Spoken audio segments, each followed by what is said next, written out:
வனிதாவையே அழ வச்சுட்டாங்களே! என்னாச்சு தெரியுமா? தன்னை எதிர்த்து யார் வந்தாலும் ஒரு கை பாக்குற வனிதாவே மேடையில கதறி அழுதுருக்காங்க தெரியுமா? மகள் ஜோவிகா பிக் பாஸ்ல சம்பாரிச்ச மொத்த பணத்தையும் போட்டு மிஸ்ஸஸ் அண்ட் மிஸ்டர் படத்த ப்ரொடியூஸ் பண்ணிருக்காங்க. அம்மா Vanitha heroine, dance master Robert hero. Complete adult கண்டென்ட்டா உருவாயிருக்கிற இந்த படம் ஜூன் மாசம் ரிலீஸ் ஆகிறதுக்குள்ள ட்ரெய்லர் கடும் கண்டனத்துக்கு ஆளாச்சு. படத்தோட இசை மற்றும் ட்ரெய்லர் வெளியீட்டு விழா நேத்து ரொம்ப கிராண்டா நடந்துச்சு. எனக்கு கல்யாணமாகி ஸ்ரீஹரி பிறந்து 3 வருஷம் கழிச்சு தான் ஜோவிகா பிறந்தா. அந்த டைம்ல நான் ஒரு பிரச்சனையில சிக்கிக்கிட்டேன். சோ நான், ஸ்ரீஹரி மற்றும் அம்மா மஞ்சுளான்னு எல்லாரும் அமெரிக்காவுக்கு போயிட்டோம். அப்பதான் ஜோவிகா பிறந்தா. அமெரிக்காவுல குழந்தை பிறந்தா உடனே பேர ரிஜிஸ்டர் பண்ணணும்.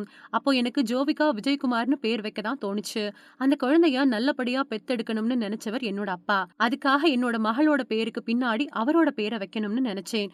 நீங்களும் என் குழந்தைய ஏத்துக்கணும். அந்த குழந்தை தயாரிச்சு நான் இயக்குன இந்த படமான மிஸ்ஸஸ் அண்ட் மிஸ்டர் படம் உங்களுக்கு கண்டிப்பா பிடிக்கும்னு கண் கலங்கி பேசினாங்க வனிதா விஜயகுமார்.